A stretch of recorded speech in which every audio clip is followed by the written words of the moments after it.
In a city scarred by deep-rooted racism, Jonathan Carter, a dedicated police officer with 25 years of experience, takes on his biggest challenge yet.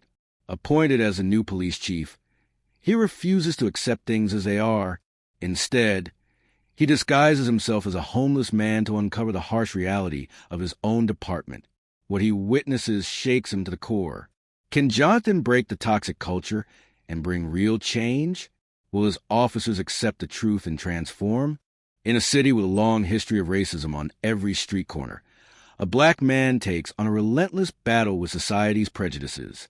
Jonathan Carter, a 25-year veteran of the police force, is newly appointed police chief, but instead of simply accepting the job, he decides to do the unthinkable, to learn the truth about his subordinates. He disguises himself as a homeless man and enters the police station, which leaves him deeply saddened. Can Jonathan change this long-standing toxic culture? And are the police, who could be his colleagues, willing to listen and change? This story will make you think about courage, justice, and the power of change. If you like this content, don't forget to like, share this story with friends and family, and especially subscribe to the channel so you don't miss the next meaningful stories. Greenwood is a city in the heart of the American South, a beautiful blend of historic buildings and modern neighborhoods. However, behind the red brick streets and lush parks lies a social scar that is not healed. Deep racism still smolders in the community. Greenwood's history is intertwined with the civil rights movement, but those gains seem to have only scratched the surface. In reality, the neighborhoods remain sharply divided. Whites are concentrated in the north, with upscale homes, while the south is largely black, with crumbling infrastructure and scarce economic opportunities. The Greenwood Police Department has long had a reputation for bias. Stories of officers refusing to protect, or even using excessive force against people of color, have become all too familiar. People don't trust those who are supposed to protect them. Discrimination even exists within the department itself, with officers of color rarely promoted to higher positions. In that gloomy landscape, Jonathan Carter emerged as a ray of hope. At 50, he was a strong-built man with bright eyes and a confident smile. Jonathan grew up in a poor black community in a neighboring city, where he witnessed social injustice firsthand. With over 25 years of police experience, Jonathan has been a dedicated officer who has always stood for justice regardless of race.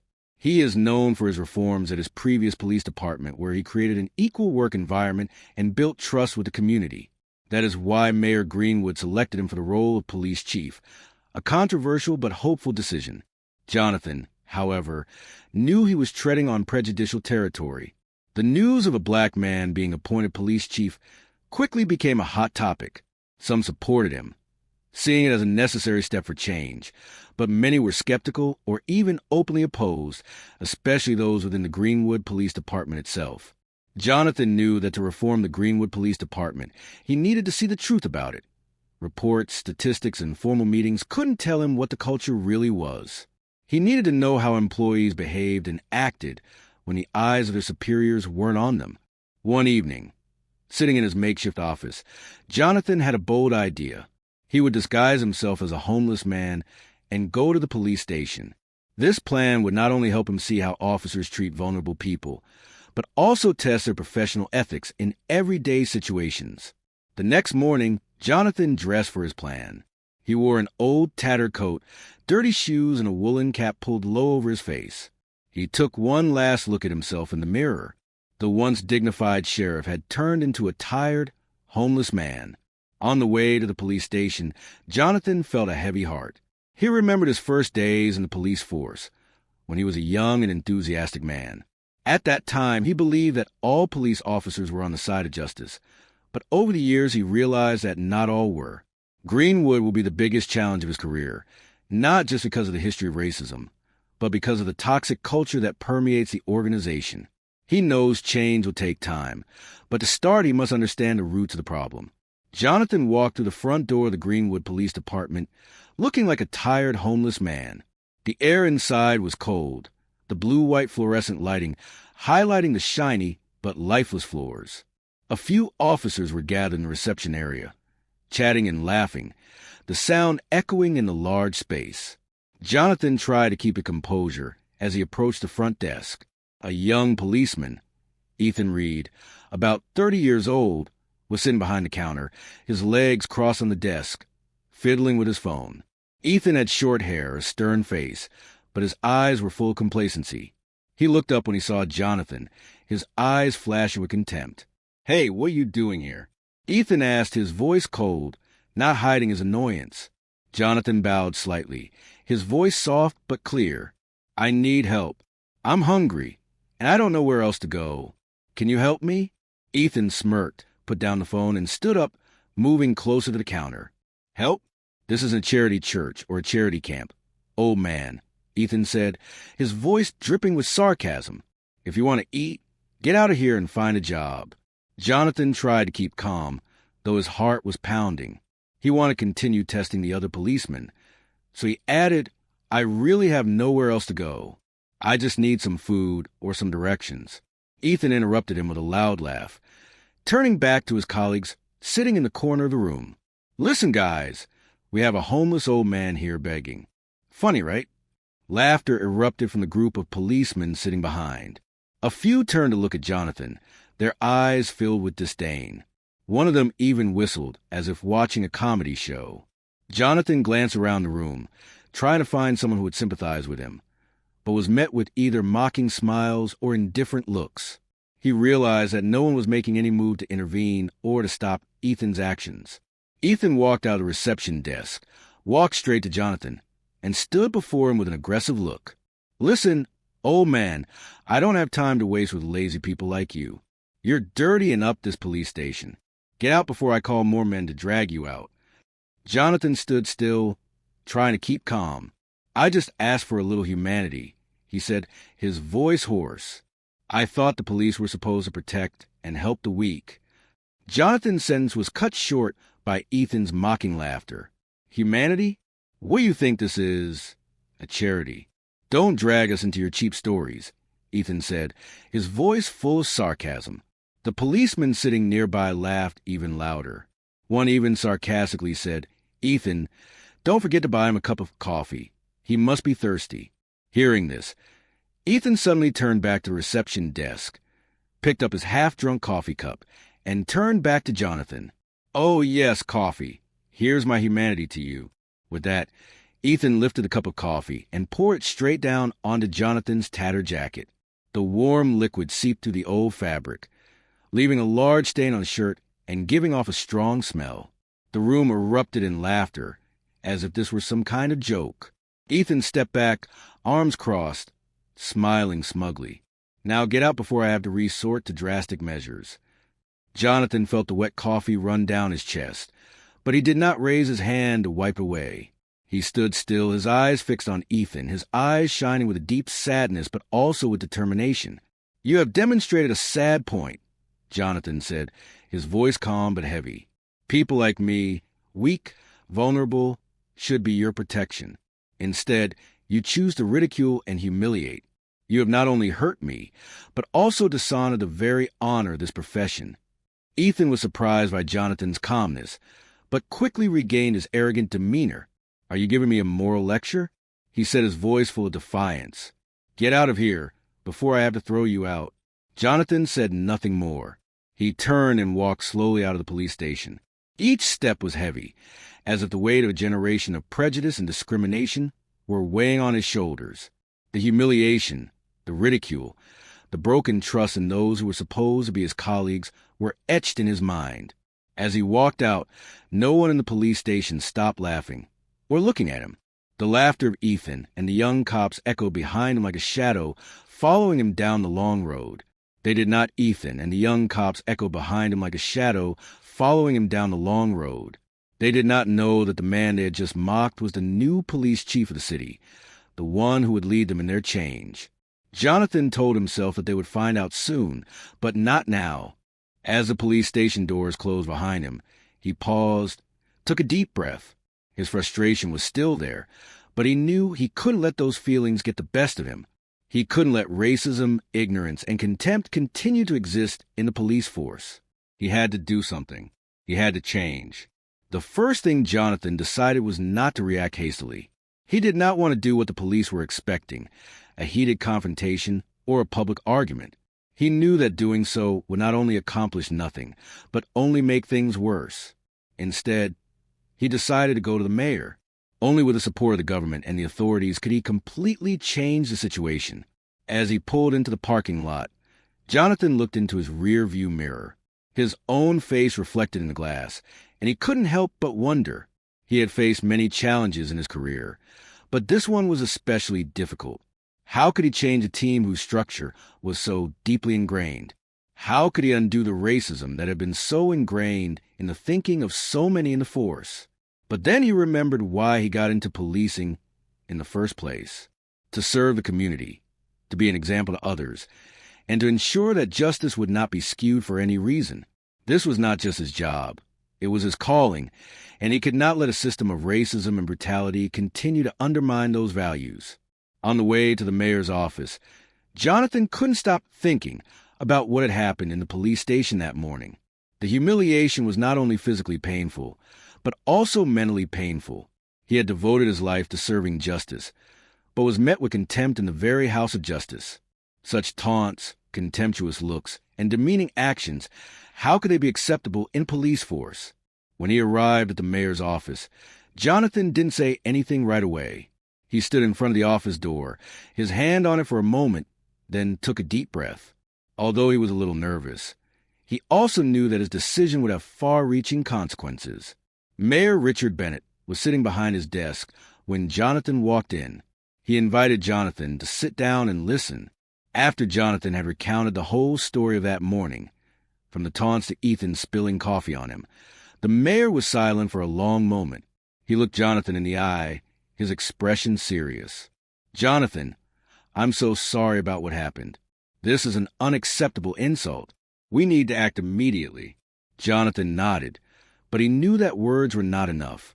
Actions needed to be taken. That was why he had come to see the mayor today. "I want the mayor to help me hold a meeting with the entire police department. I will announce my appointment, and I will change the way things are done here." Jonathan said, "Justice is not just an ideal. It has to be a reality. I cannot let police like this continue to tarnish the reputation of this force." Mayor Bennett looked at him for a moment, then agreed. "I understand. I will support you all the way, Jonathan. This is a big challenge, but I believe you can do it." As he left the mayor's office, Jonathan felt a little lighter in his spirit. He knew he couldn't change everything immediately, but the first step had been taken. Meanwhile, at the police station, the policemen he had met this morning continued their lives as if nothing had happened. "It's been a long time since anyone's been this funny." A young policeman laughed as he saw the cup of coffee Ethan had poured over Jonathan. "That's ridiculous," added another. "Who does he think he is, asking for help here?" An older policeman sat nearby, looking wearily at the young men around him. He shook his head, but said nothing. He knew this was not the first time this had happened in the police department, but he probably didn't expect much change. The taunts continued, but none of them realized that someone was coming to change everything. They had no idea that the person they had just insulted would be their sheriff, the one who would force them to face up to their own actions and not let racism and insensitivity continue to exist within this department. But all they needed was time. Time to realize that Jonathan Carter was not a man to be trifled with. Time to realize that even if they didn't know it, a revolution was beginning right here in this police department. Next morning, the atmosphere in the police station seemed to be as normal as any other day. There was nothing unusual about the laughter and gossip between the officers. The young policemen were still gathering together, discussing cases or the fun things of the day. However, this tranquility was about to be broken violently. The main door of the police station suddenly opened, causing everyone in the room to stop and turn their heads to look at the entrance. A black man wearing a sheriff's uniform walked in. His figure was sturdy. His eyes were looking straight ahead like a leader. Standing next to him was Mayor Richard Bennett, a man everyone knew and respected. They were not only powerful people in the city, but also people of great influence.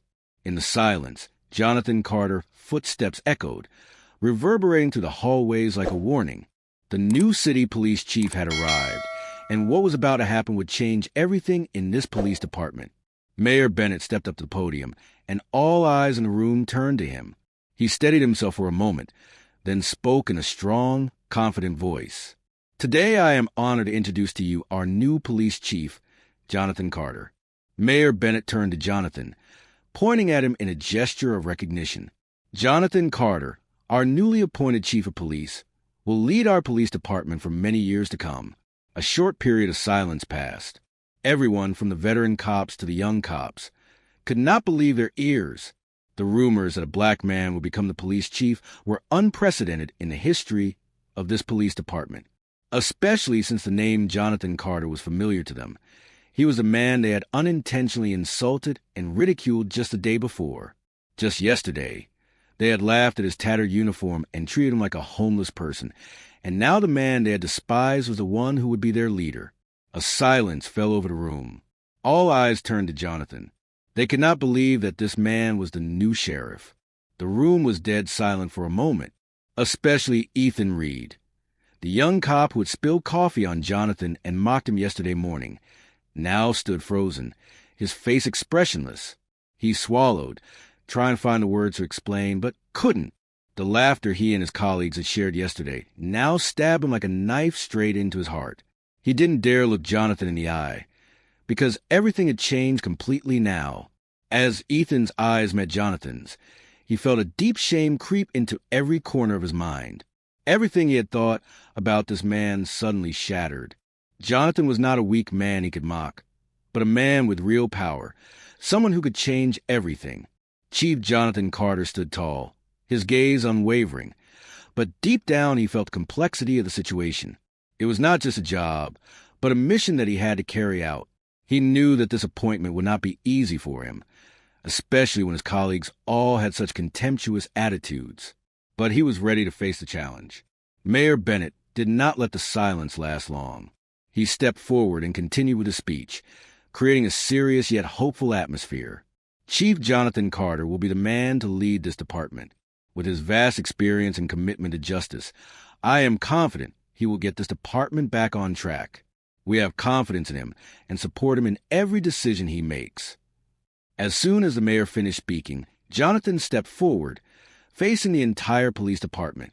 Every step he took was a statement of intent. He didn't need to say anything, but everyone could feel the power in his every move. The tension remained until Jonathan spoke. I want you to understand that I didn't come here just to work. I came here to make a change. I came here to make this department a place that is fair and respectful to all citizens, regardless of race, class, or color. Discrimination and disrespect like what I experienced yesterday are unacceptable in this department. Jonathan's words were like a bomb exploding in the air. Everyone fell silent, especially Ethan and the young cops who had laughed at him earlier. They began to realize the seriousness of the situation. They could not imagine that the new police chief was a person they had insulted so cruelly. Now, their actions would have to pay the price. The room fell into a suffocating silence, save for the soft breathing of the officers sitting and standing around, their eyes fixed on Jonathan. These officers, who had grown accustomed to a work environment where racism and disdain were easily tolerated, were now faced with a change they had not anticipated.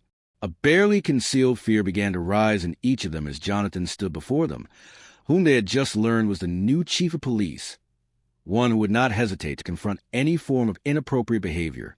Jonathan waited a moment, when the silence had settled enough to fill the tense atmosphere in the room.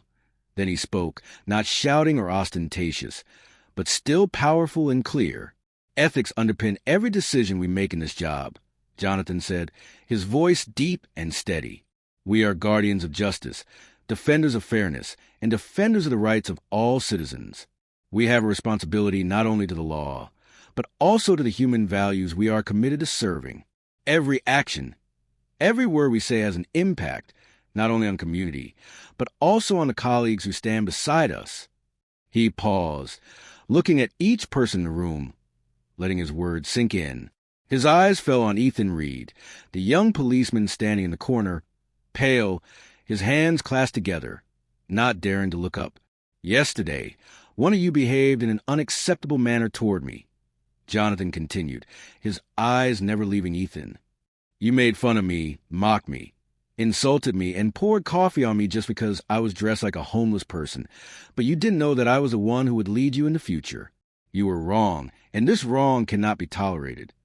Jonathan did not speak loudly, but every word he uttered was like a sharp knife cutting into the hearts of those standing there, making them feel unable to escape the tension and awareness of past mistakes. He did not need to condemn, because his attitude and words were enough to make everyone understand that he would not forgive these mistakes. "Ethan Reed, your behavior yesterday was not only disrespectful to me, but it was disrespectful to the work and values that we stand for. You not only insulted me, you insulted the dignity of a human being. And what is even sadder is that none of you stood up to stop it. You let this happen without intervening, without defending my dignity, and without standing up for what is right." A sigh rose from several people in the room, but no one dared to speak up, for they knew full well that Jonathan's words were true. The young policeman who had stood with Ethan yesterday laughing and mocking now felt ashamed and remorseful. They had no one to blame but themselves, for they knew that they had turned a blind eye to this grave insult. "So my decision is clear," Jonathan said, his eyes hard and unwavering. "Ethan Reed, you are hereby terminated. You have failed to demonstrate the basic qualities of a police officer, to show respect for your colleagues and the citizens we are charged with protecting. Your conduct is unacceptable in a police force." The room fell silent for a moment, and several of the officers looked at each other, unable to believe that this decision had been made. Ethan stood still, his eyes lost, as if he could not comprehend what was happening. He had thought he could comprehend what was happening. He had thought he could escape the consequences of his actions, but now he was faced with a very harsh reality. The stupidity of mocking a homeless person was not only disrespectful to the individual, but also disrespectful to the nature of this profession. Jonathan continued, "It is not just Ethan Reed, but each of you who has a responsibility to uphold ethics and respect in the workplace. You cannot allow this type of misconduct to continue in this workplace. You cannot allow racism, ridicules, or disrespect to be tolerated. If you cannot stand up for each other, then we cannot be a real team." Jonathan's eyes scanned the room, and he could see the confusion, the shame, and the deep realization that what he said was true. The young cops began to feel the weight of their responsibilities, and understood that they had a great responsibility not only to their jobs, but also to their colleagues, and most of all to the communities they served. For that reason, Jonathan continued, "I have decided that all police officers here, from the new recruits to the veterans, will take a mandatory course in ethics and proper conduct. This course will include lessons on respecting the dignity of all citizens, regardless of race, sex, or social class. If anyone cannot abide by these principles, they will have no place here." Once again, the atmosphere in the room became tense. No one in the police department dared to object. They knew that Jonathan's decision was the right one, and they understood that this was not only a lesson in work, but also a lesson in human dignity, in respect for oneself and those around one. Jonathan ended his speech with a clear statement. "We are police officers. We are called upon to protect and serve our community, not because of titles or power, but because we have a great responsibility to justice, and I will not tolerate any behavior that goes against that principle." Everyone in the room stood still, not daring to breathe, as if they were living a solemn, unforgettable moment. Ethan stood there, his face unable to hide his regret and shame, while the other policemen began to realize that change had come, and they would have to accept and follow the new rules that Jonathan had set. Soon after, Jonathan made the decision to fire Ethan Reed and announced plans to require all police officers to take ethics training. News of the changes to the city's police department spread like wildfire. Rumors, text messages, and gossip were quickly shared on social media, in coffee shop conversations, and at community meetings. Jonathan's decisive and forceful actions not only put the city's police department in the spotlight, but also sent a wave of hope and belief in real change throughout the community. For those who live in a city where racism and prejudice have long been ingrained in the culture, the arrival of a black police chief like Jonathan Carter was a shock, but also a clear sign of change. Articles about him, from thoughtful analyses to terse status updates, spoke of a leader who was resolute, forthright, and fair. Many began to see him as a symbol of hope, someone who would not only reform the police department, but also help transform the community, helping people live together in an environment of fairness and mutual respect. Within the police department, some officers who had previously taken for granted the importance of ethics and respect in their work began to change their attitudes after taking a mandatory course on ethics and professional conduct. The lessons about respect for all citizens, regardless of race, gender, or social class, made them rethink their own past behavior.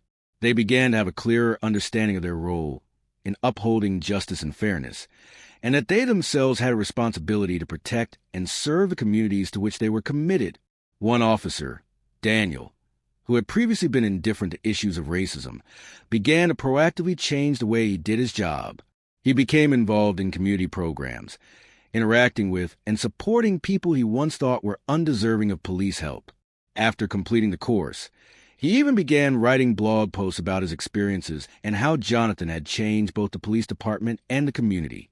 Another officer, Sophia, who had previously not spoken up about discriminatory behavior in the department, now actively participates in discussions and shares her views on workplace behavior. She has begun to speak up when she sees inappropriate behavior, and she helps new police officers understand the importance of ethics in their work. At community meetings, where people had little opportunity to talk to police before, Jonathan began creating open spaces where people could meet and share their concerns with officers.